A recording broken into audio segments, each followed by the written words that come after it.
TII Item 389, April 13th, 2016, iOS 9.3.2, Beta 1.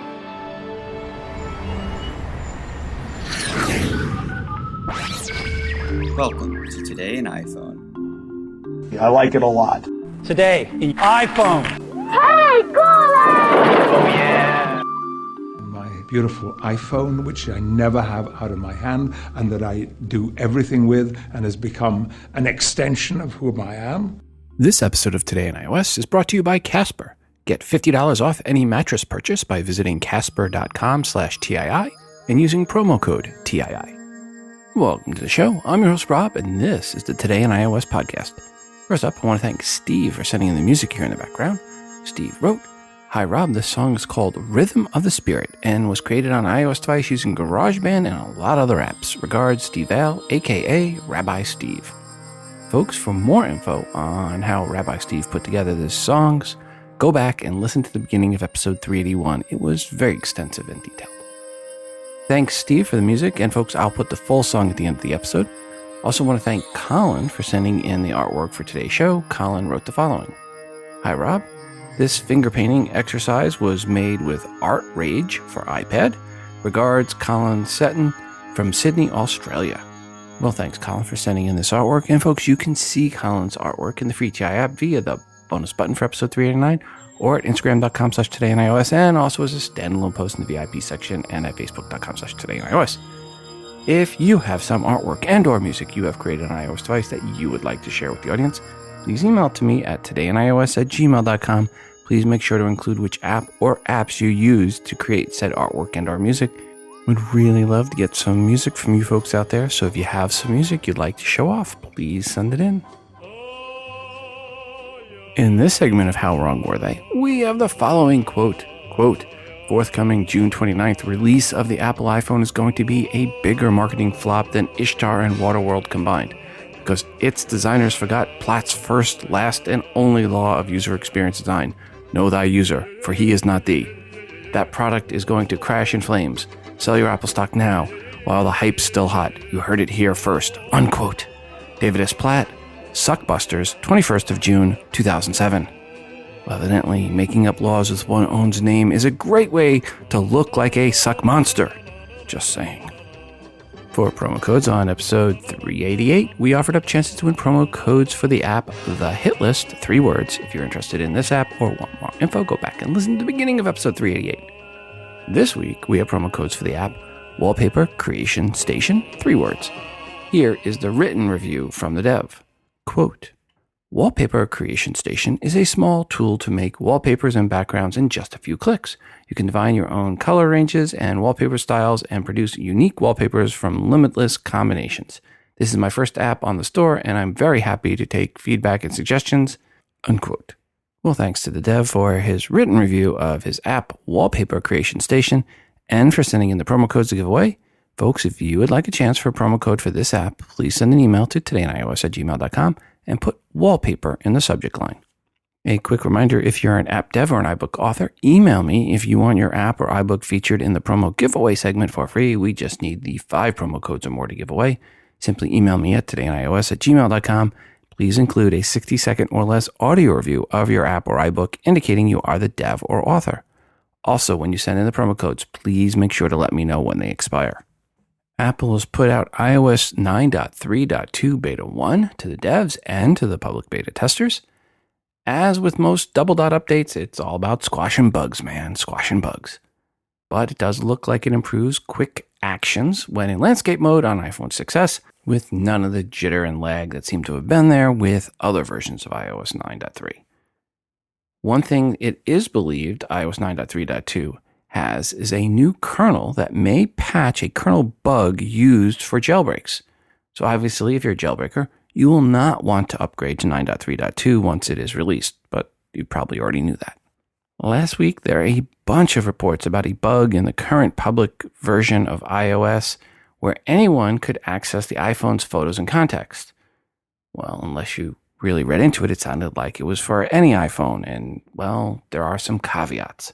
The bug relied on 3D Touch, which means it was only for the iPhone 6s and 6s Plus, and I should put only in quotes. Those were the only ones affected, and it was only again in quotes, with iOS 9.3.1. The trick required using Siri and asking her to search Twitter, and doing so with the right terms can bring up contacts data like an email address or a phone number, and then 3D touch feature could be used to bring up a menu, allowing people to use that data, all without unlocking the device. And then clicking on Add to Existing Contacts allowed people to get into the Contacts app and scroll through the info. And from there, users can click on Change the Photo of a given person, which brought up the photo library, yada, yada, yada, yada, yada, yada. And I say all of this in the past tense because just like that, Apple squashed this bug, and they did so on the server side of Siri, which means no update required for the end users. So if you hear someone talking about this, it's not an issue anymore. I mentioned on the last episode about T-Mobile's special for MLB.TV. I hope all of you baseball fans were able to sign up for that for free while that offering was available. I was, and I am loving Major League Baseball at Bat app. Most of the time, games are blacked out if I'm home for the Kansas City Royals, but when I'm away from KC, it worked well. And I have more travel coming up, a lot of travel coming up. Plus, it works great for Mets games, so whenever I'm here in Kansas City, I want to watch a Met game, I can do so. So I'm very excited about that. And I need to thank Chris in London for this next one, which is baseball-related and Siri-related. Siri can now answer more of your baseball-related questions. Seems Siri's baseball IQ was drastically increased. So you could ask something like, how many home runs did Babe Ruth have in a given season or ever? And she will read the answer. But get away from the mainstream players, like asking how many home runs did Ed Kranepool have, and she'll just give you search results to look at. When it comes to India, Apple had a plan on how to get more adoption in iOS, and that plan involved refurbished, lower-cost iPhones. But with any plan, sometimes things do not go as anticipated. Seems some powers to be in India also have a plan, and their plan is to keep Apple's plan from happening. As some local Indian cell phone manufacturers threw Apple a googly and said India should not be a dumping ground for used iPhones. 4/5 of the phones sold in India cost less than $150, and you can get smartphones for as little as $35. So you can see the pricing pressure is pretty steep there in India. Right now, Apple's application to import into India refurbished low-cost iPhones is under government review, but it seems right now the manufacturing base in India is pushing the government not to allow Apple to import in their iPhones without a stiff 300% tariff. Ouch. Unless there is a groundswell of Indian consumers that push back at the manufacturing segment, it's very unlikely Apple's plan to bring refurbished phones to India will not come to be. Which I'm wondering if Apple might be able to get around if they try this. They take the phones before they're refurbished, set up a plant in India to do the refurbishing, and then bring in the non-refurbished iPhones and then have them actually refurbished in India. I wonder if they did that, if they could get around the laws. Matter of fact, that would be my guess of what ultimately is going to happen in India if the cell phone manufacturers prevail, currently blocking Apple. Apple announced their quarterly conference call will be Monday, April 25th at 2 p.m. Pacific time. And sadly, this will be one of the first ones I've missed in a really long time. I won't be able to listen to it live, as the day job will have me traveling that week, and I'll be in a meeting at the exact same time as the conference call. I will listen later that evening and do a blog post once I get the details, and an episode later in that week. Don't think I'll get one done that night, but maybe if I'm lucky. It will be very interesting to see if Apple mentions anything about the iPhone SE sales numbers, and if they're even hinted at. Smart money would say no. The analysts will be tripping over themselves the next couple of weeks to give their predictions on iPhone and iPad sales numbers. More on that, hopefully, on the next episode. Hey, Rob. This is Justin calling from Pennsylvania. I was just calling to talk about the new iPhone SE.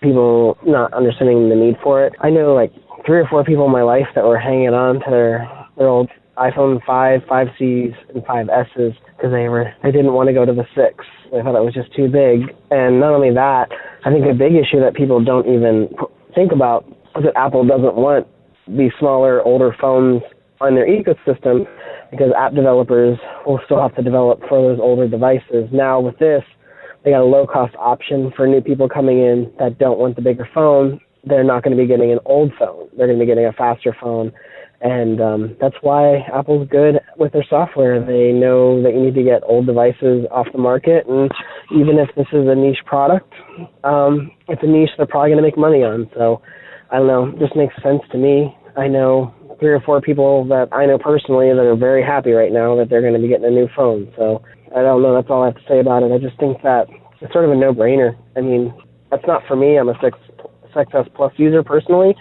But, hey, if you want a smaller phone, this is the best small phone on the market, really. So, thanks. I love the show. Have a good day. Bye.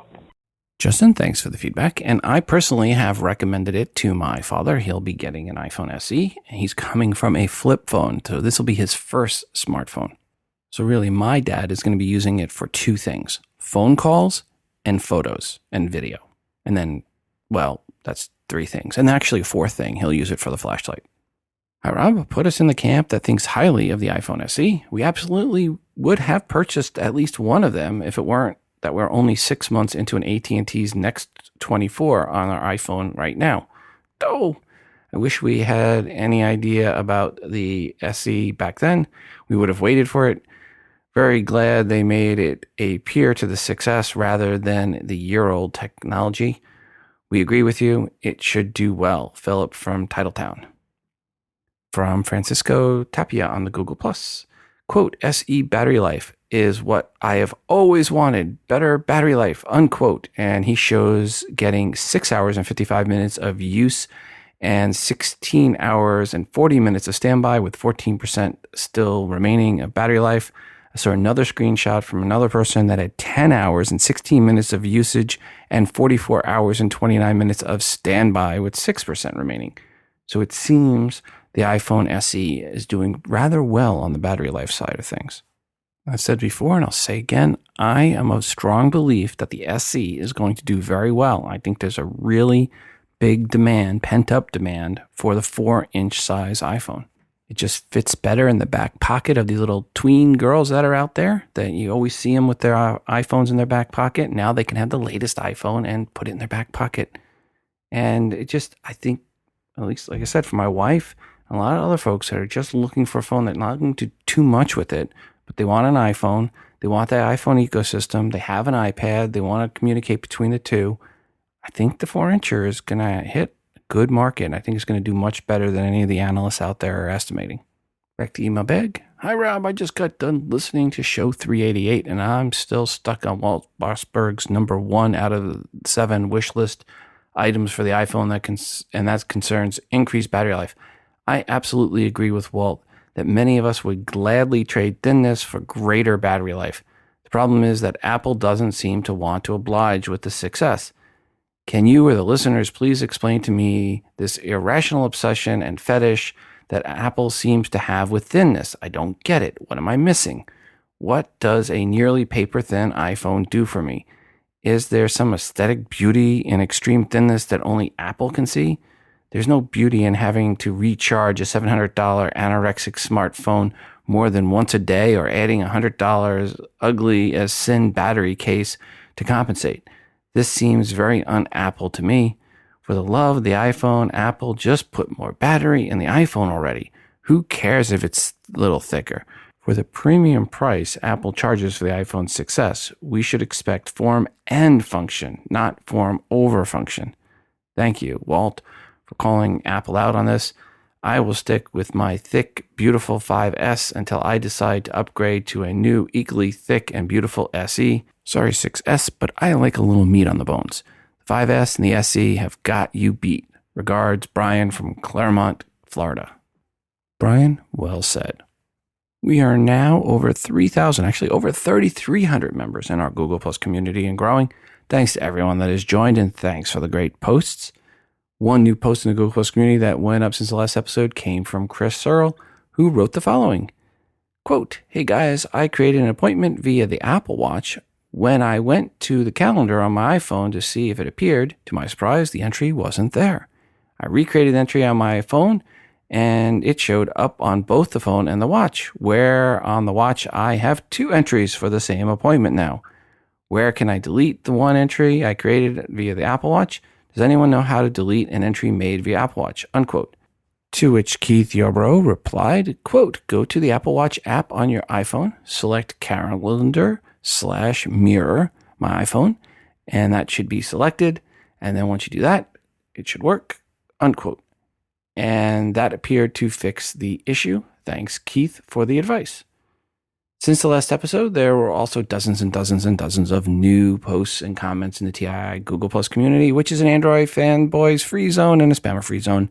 Yep, it is the most civil Google Plus community covering iOS. Folks, go to todayandios.com/community to join in.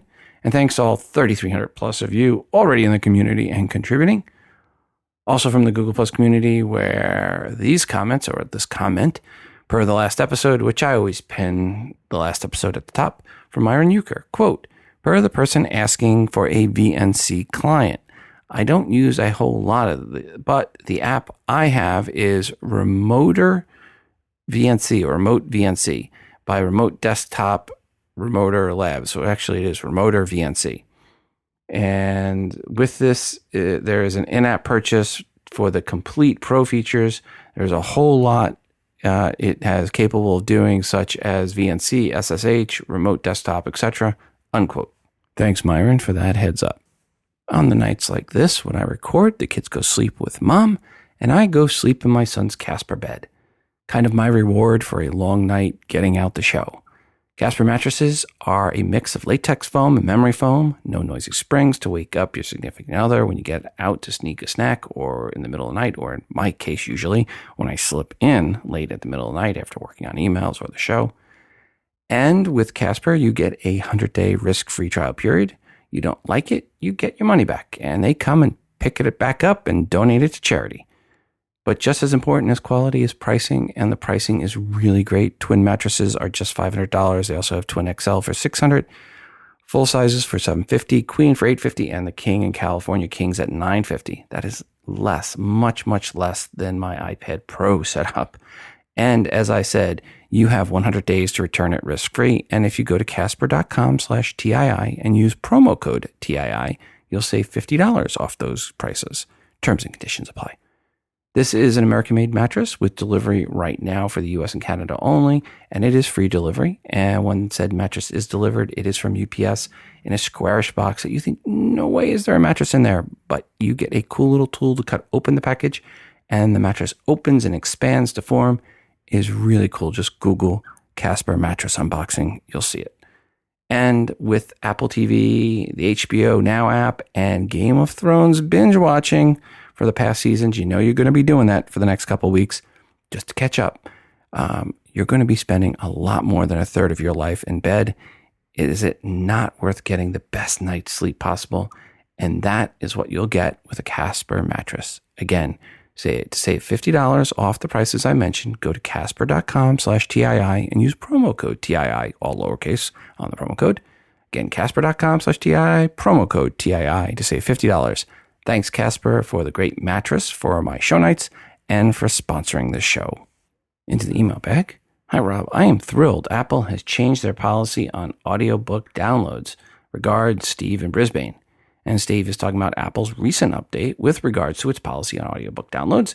If you purchased an audiobook directly from Apple, you can now re-download said audiobooks. Apparently, this change was made back in early March. Audiobooks are now listed in a customer's iBook purchase history and can be re-downloaded just like a standard ebook, or is it iBook? Some new rumors about the future iPhones. These are coming from Ming-Chi Kuo, who the article says is more often right than wrong. Well, not exactly, but if you hit 300 in baseball, it is considered good. If you hit 300 in Apple rumors, it's considered great. The rumors start off with Apple going back to a glass sandwich with glass on the top and glass on the bottom. But this time the glass is curved and it meets at the sides.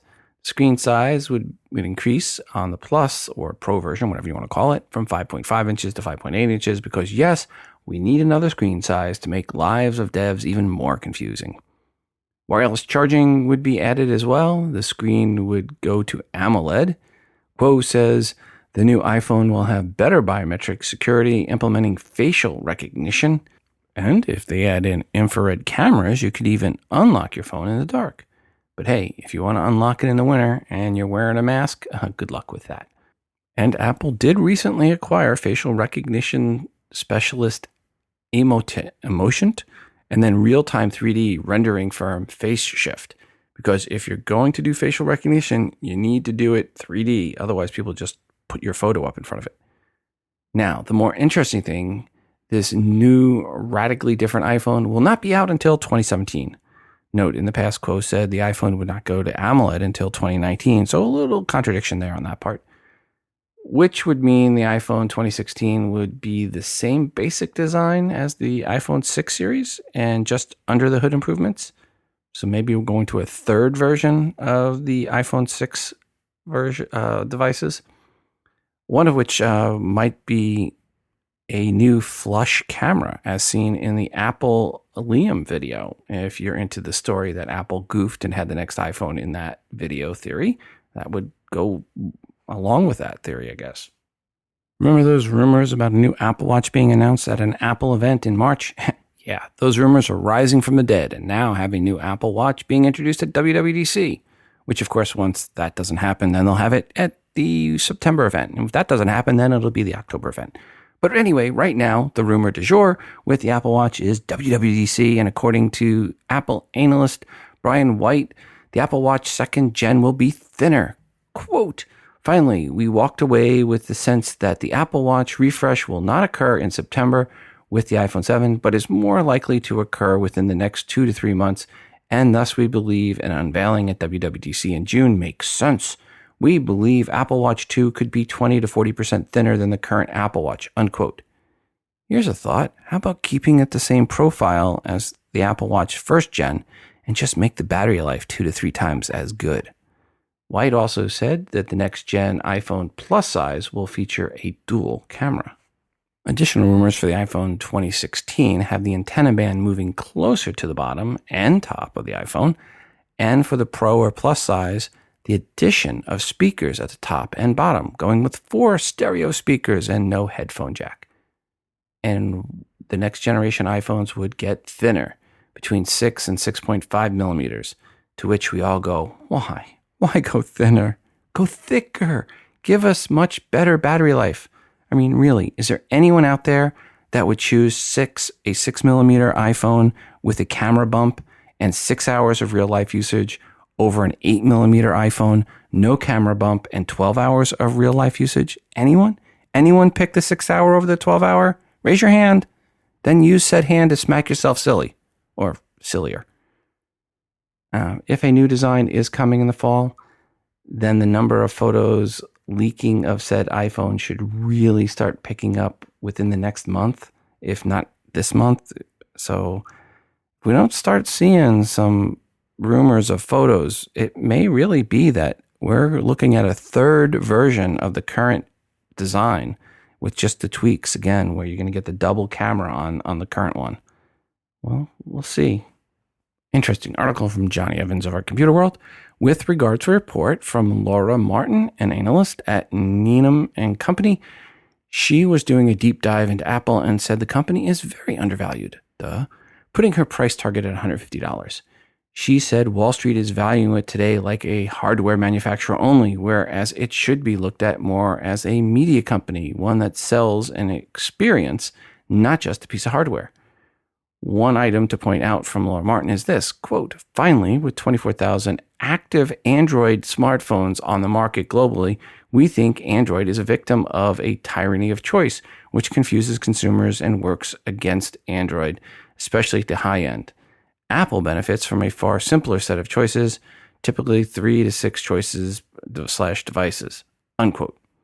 Ouch, 24,000 different and active Android handsets out there. Ouch, ouch, ouch. And ouch, another 23,996 times. Or how about this song? 24,000 Android smartphones on the wall, 24,000 Android smartphones on the wall. If one of those smartphones should get malware, 23,999 Android smartphones on the wall. Okay, you know when I was playing rugby, I was not the guy out there singing the songs. Okay, back to that article. What is odd about the report that she put out? While she said there's a $150 price target on Apple, she said depending on how you look at the company, its real value is from a low of $168 a share, looking at it simply at a profit per device over time, to a high of $200 a share if you look at it from the income statement and balance sheet fundamentals. In other words, a $150 target is lower than what she currently sees as the real value of the company, no matter how you look at it. Hi, Rob. This is Heather calling from Ramona, California. Thanks so much for all your hard work on your shows. I really love listening to them. In episode 387, you talked about how notes had to be on your device to be able to be locked, and I don't think that's the case. All of my notes are in my iCloud account, and I am able to hit the share button and able to see the lock option there. So just wanted to send this to you so that you could let everybody know. Thanks for all your hard work, and have a great day. Bye. Heather, thanks for that feedback. Into the email bag we go. Hey, Robert, I couldn't agree more. Just yesterday, I was playing around with my coworker's Galaxy S7 Edge, and I said to him almost exactly what you said. This is the first Samsung Android phone I have ever really been impressed with.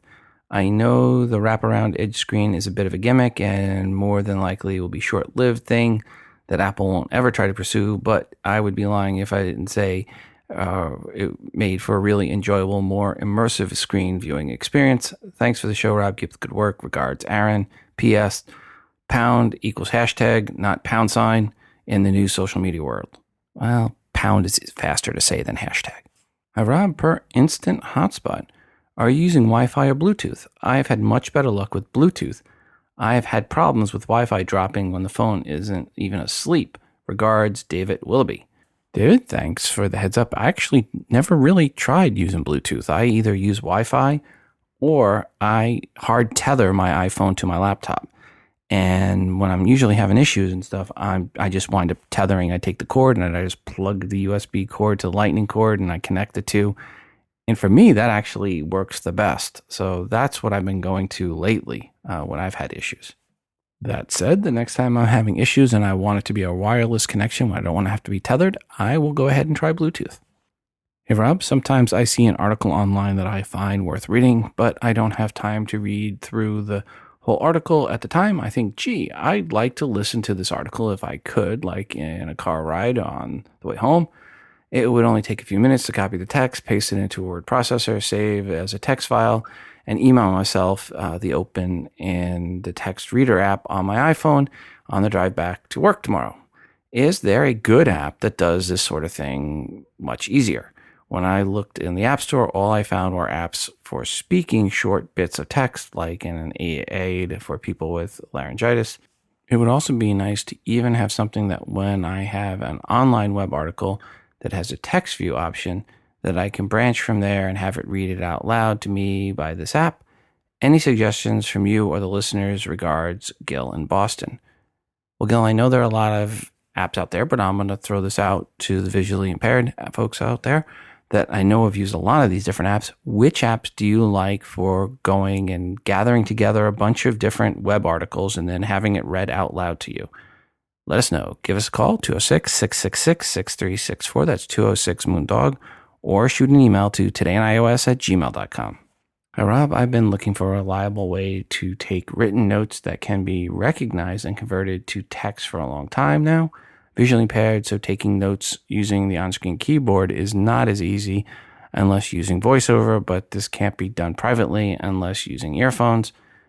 2 days before replacing my iPad Air 2 with a 9.7 Pro, I found the MyScript Stylus app. The replacement keyboard allows me to write normally, and the recognition is better than anything else I've tried. Now with the Apple Pencil, I've got exactly what I've been looking for. It does work with a normal stylus or a finger on the iPhone 2. Text entry is now quick and simple. I really hope the next iPhone supports the Apple Pencil as well.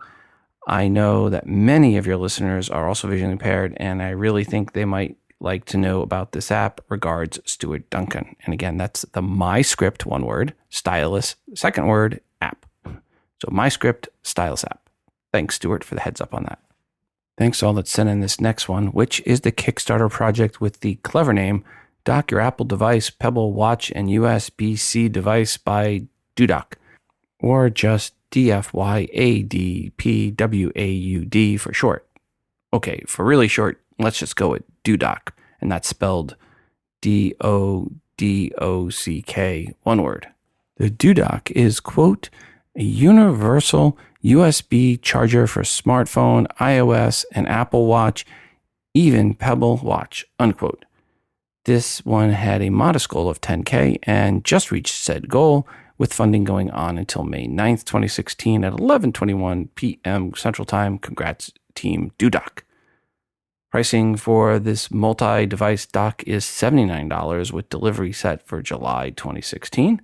The charging dock allows you to switch between Lightning and USB-C connectors, along with 2 docks to place your devices on. There are side USB and USB-C ports to charge with cords as well. And there is a place to at the top to place your Apple Watch or Pebble Watch. So essentially you could be charging your Apple Watch up top, an iPad in the back or front, and an iPhone in the opposite spot, and then plug in a couple of more devices from the USB ports. It is a pretty and very stylish looking dock, and you can get a much better feel watching the video. Again, search for DoDock, one word, at Kickstarter.com, and it's spelled DoDock. Hello, Rob. Love the show. Love the podcast. Wanted to give your listeners a solution for powering your 12-inch iPad all day long continuously. It is the Photive, Photive, Photive 60-watt 6-port intelligent USB charger for $25 on Amazon. You started using it last year with other devices, and it works great. I heard about the problem with the iPad Pro and the camera adapter and get the other power supply. I've had this thing in my house, so I just grabbed it, stuck my iPad on it, and it just keeps it charged and topped off all day long. I never need to worry about being charged up. It ramps up to 50 watts if I need it. I imagine it's not going that high for the iPad, but there you go. It's working fine, hasn't damaged a thing. So I hope everyone uses this $24 solution or $25 solution instead of the $80 Apple solution in this case. Thanks much, and love the show. Bye. This is Chris, by the way, from Crystal Lake.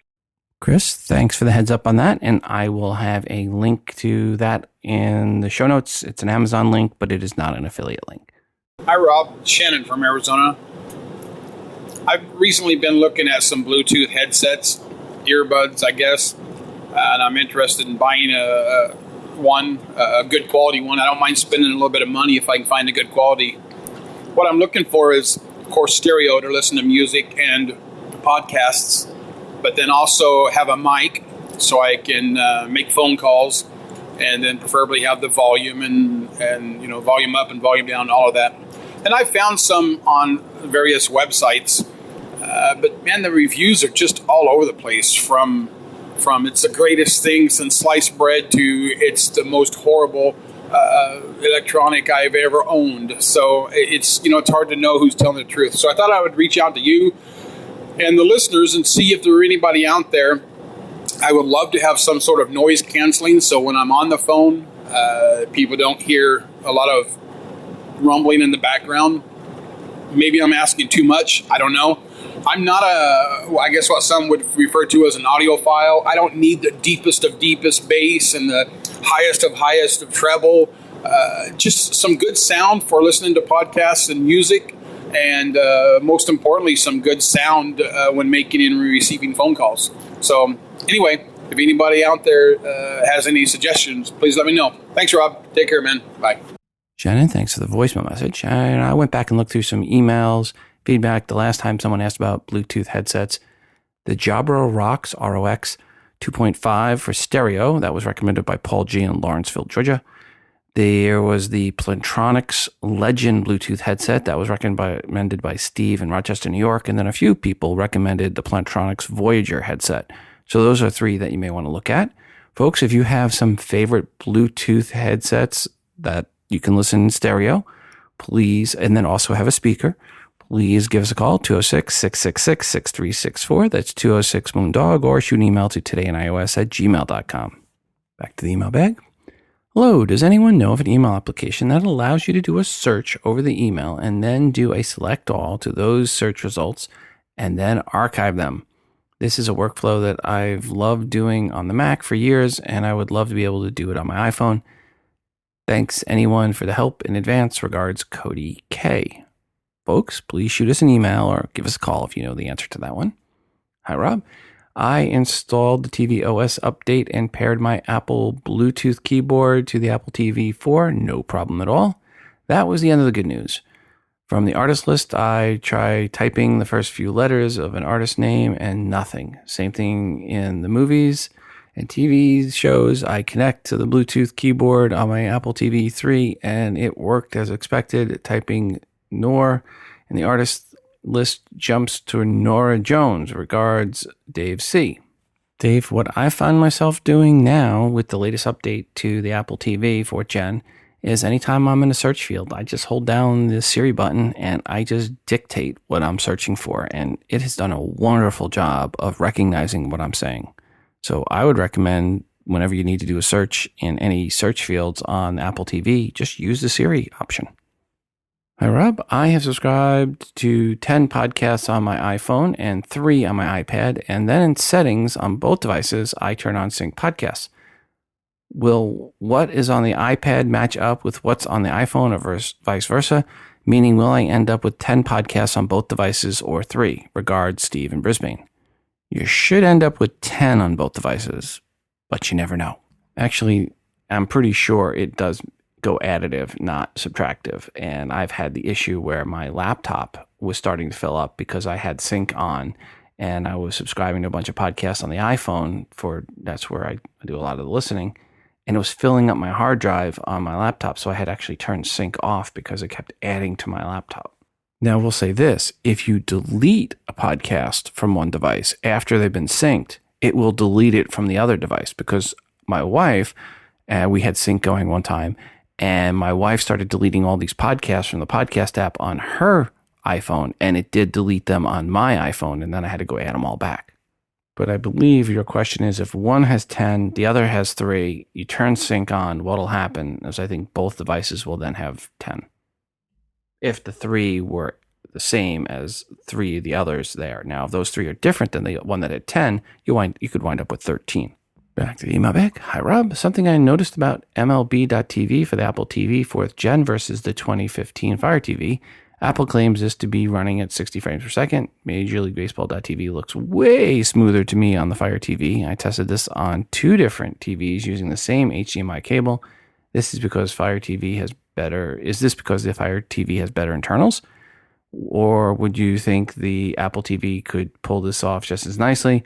I'm very disappointed because I'm using a service called Unlocator to avoid being blacked out from my Brewers games. Shh, don't tell anyone.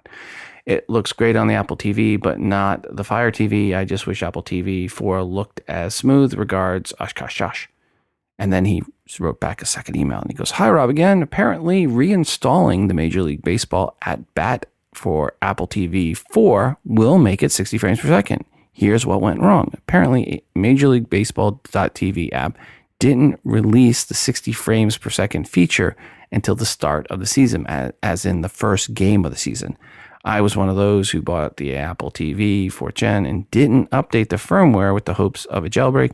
I also had my app updates turned off. All I had to do was update the Major League Baseball TV app and boom, 60 frames per second. So happy right now. Go Brewers. Regards, Oshkosh Josh. Well, thanks, Oshkosh Josh, for the heads up on that.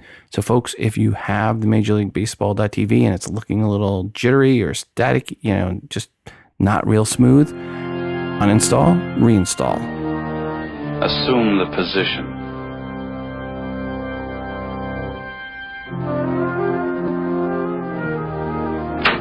Thank you, sir. May I have another? Thank you, sir. May I have another? Thank you, sir. May I have another? On the last episode, I referred to the Apple v. FBI fight as a postscript, meaning the battle's over. But, well, as that clip I just played goes, seems the FBI would like another, as they are not giving up on the fight with Apple to get them to unlock iPhones and keeping the case in New York alive.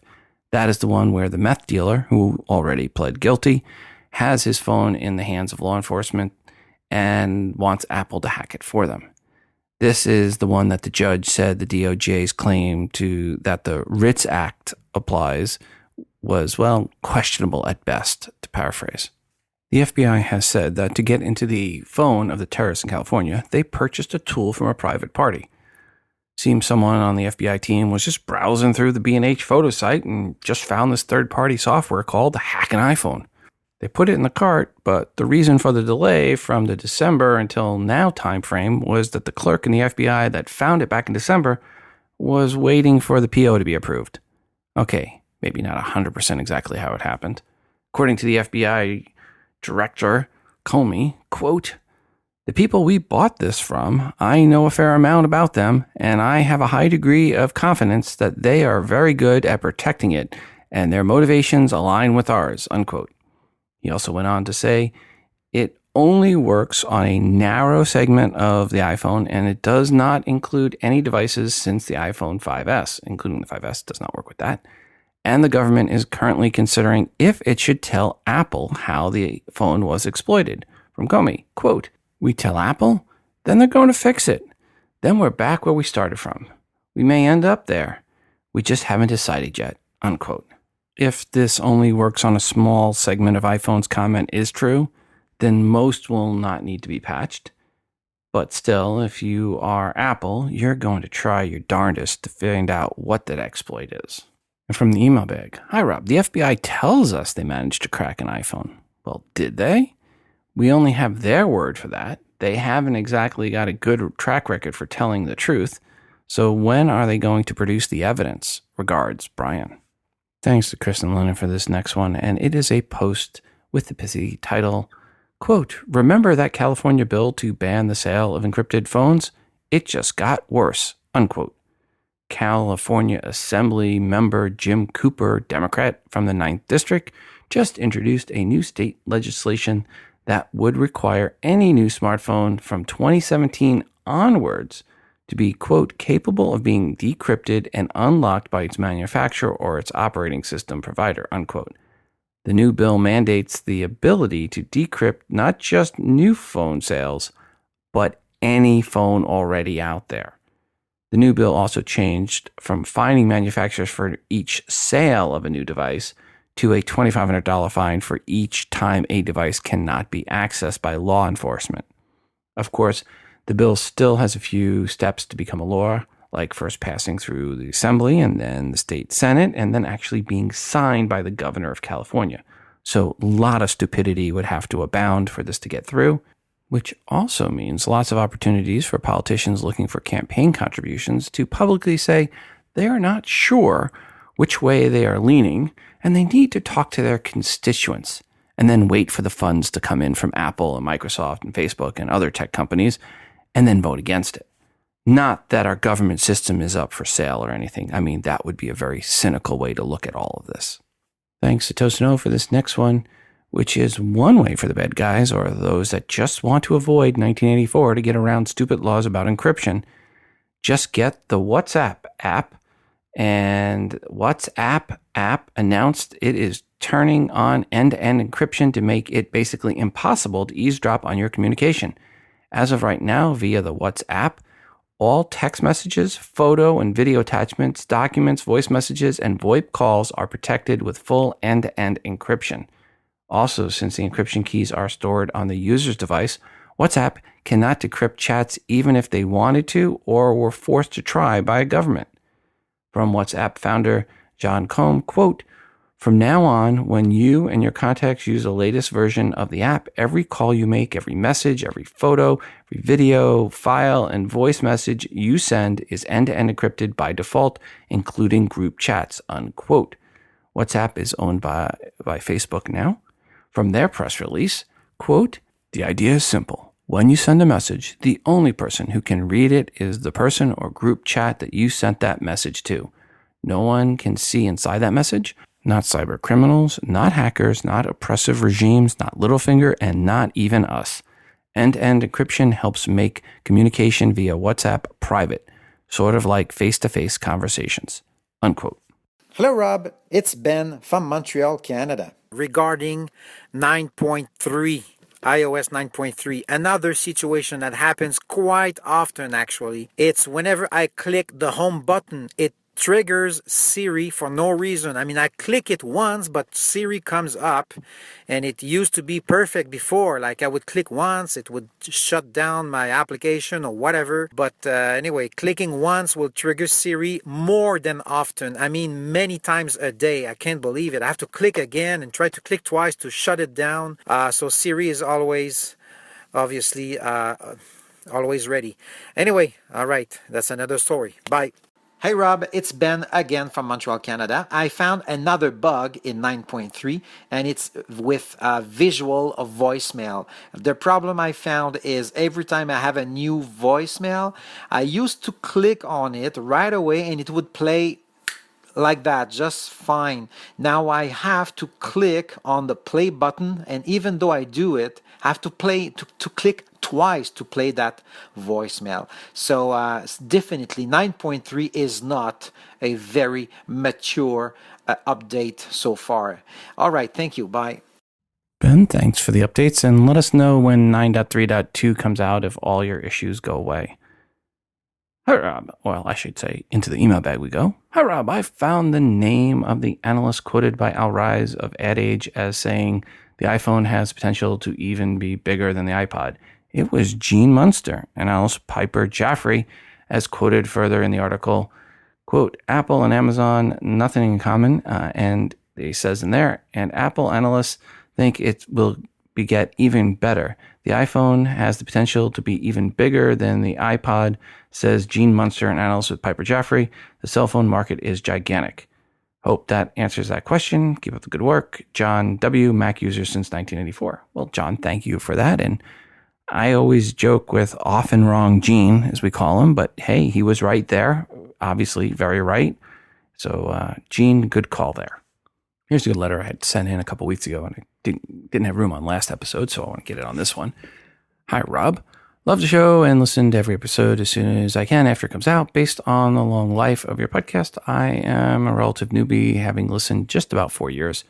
I wanted to talk to you about the term waterproof, which you use from time to time in regards to the Apple Watch.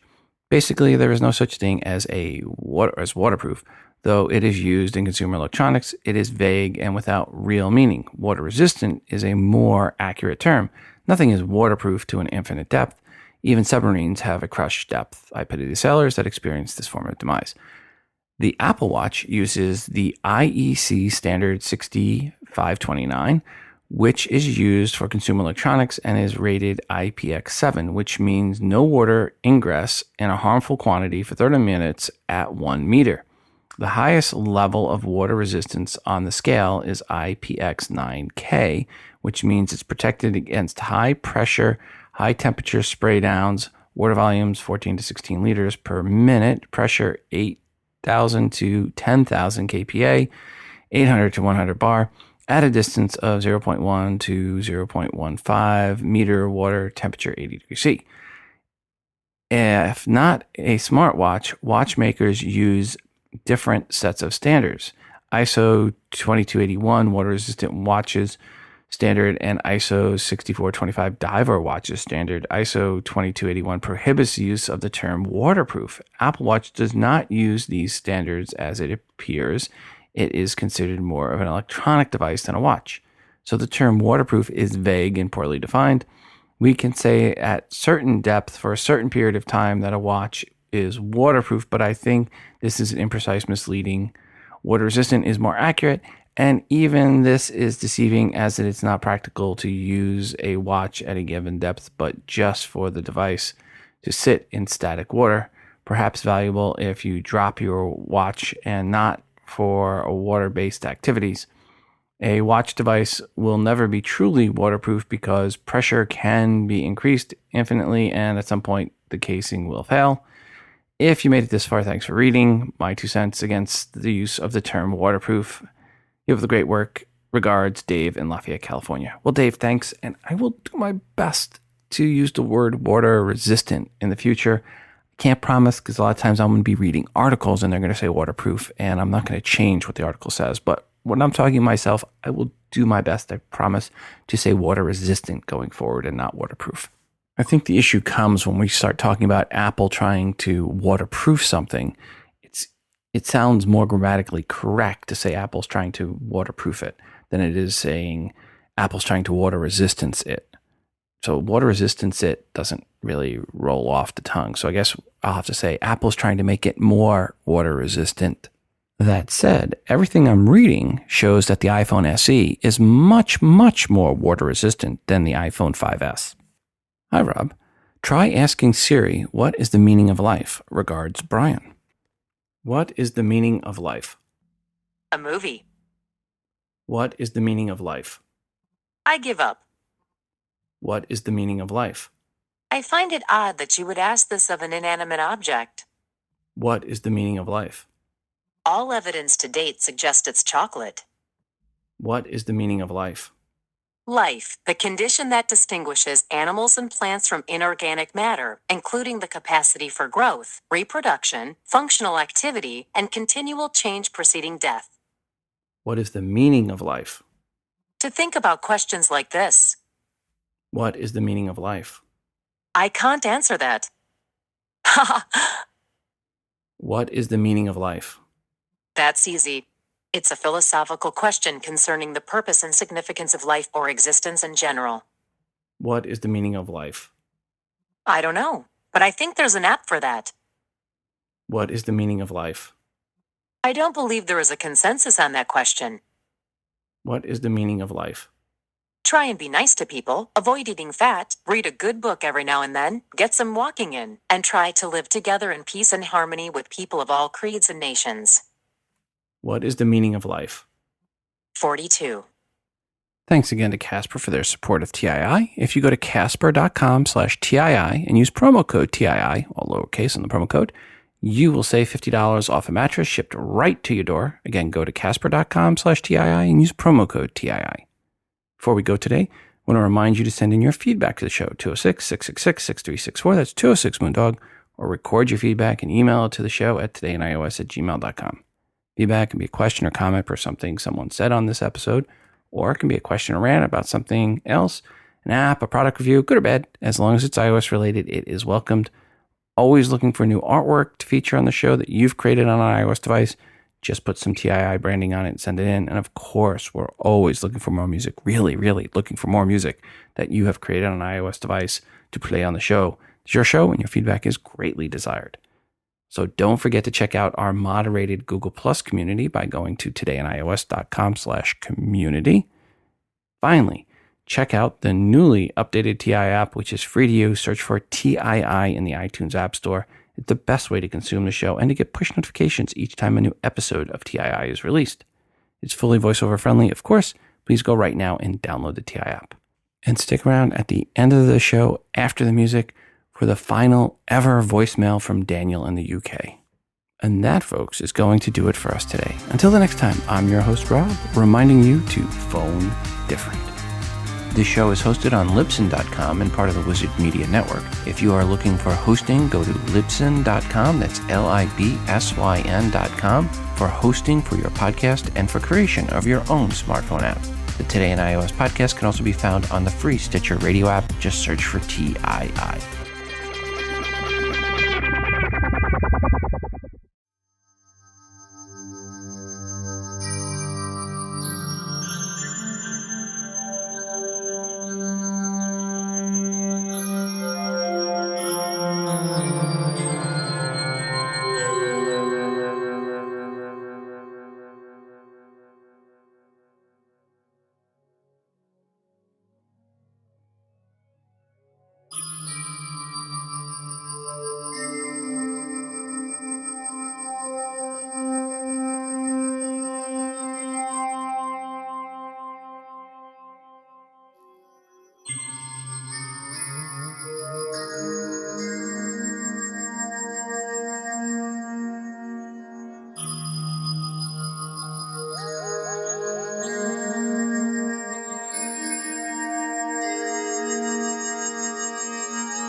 Hello, Rob. It's Daniel from Wisbeach, Cambridgeshire. I want to share some thoughts of the upcoming new iOS. Is it iOS 10 or something? So, the lock screen. Now, I'm familiar with what you got to do is you got to go to the right hand side and swipe up to get your camera. What about the left hand side to get your video, right? That's the first thing. Then what about left and right swipes as like hotkeys to activate, special things to happen, quick things? You know what I mean? Like you're fumbling for your camera phone, you want to take a video of something, you got to swipe up, then it'll remember the last thing you got to, which is never going to be video, normally selfie, but you've got to then turn it around, and then of course the magical moment's gone, so you've missed it. So I just think that'd be quite nice. And also if you could preset it. Now, obviously with your force touch, maybe you could force touch down in that left-hand corner and swipe up, which could obviously bring up rear-facing video camera. As go the other side, be different. Oh, this is going well, isn't it? Do you think they'll ever do that? No, of course they won't. They'll probably do that in 12 iPhones. So we spent all that money and then we'll finally get what we want. You know what Apple's like. That's their memorandum, isn't it? Anyway, I'm looking at my Apple Watch. There was something I really wanted to ask. I'm going to have to do that little pause thing while I think. Hold on, wait there.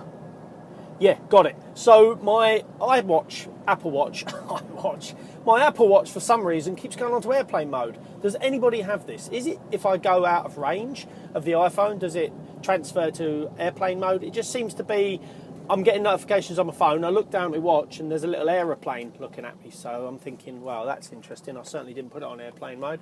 What was the other thing I wanted to say? There was something else as well. I think it was iPhone, Apple Watch related. Wait there, don't go anywhere. Siri. Still having problems with Siri, and it's even got worse on my watch. It's just ridiculous. Like to the point of, I basically don't even use my watch anymore, just to look at it and pick up the notifications on my Apple, on my iPhone, because it's just, I've tried to reply. If it's not an emoji, then I can't literally do it. Now, I know what you're going to say. I know I can preset things for the phone to say or the watch to say, and that's fantastic. I love your optimism, but ultimately we're just going to have to come to the realisation that Siri just don't like me. And is it ever going to get better? I don't know. I feel like a broken record. Let me just have another little pause, because I know your time's valuable and I want to make sure that I've got everything I want to say. Wait there. Yeah, there's another thing I want to say. The iPad Pro. Does anybody know if it's worth buying? I might want to buy the iPad Pro, the little one.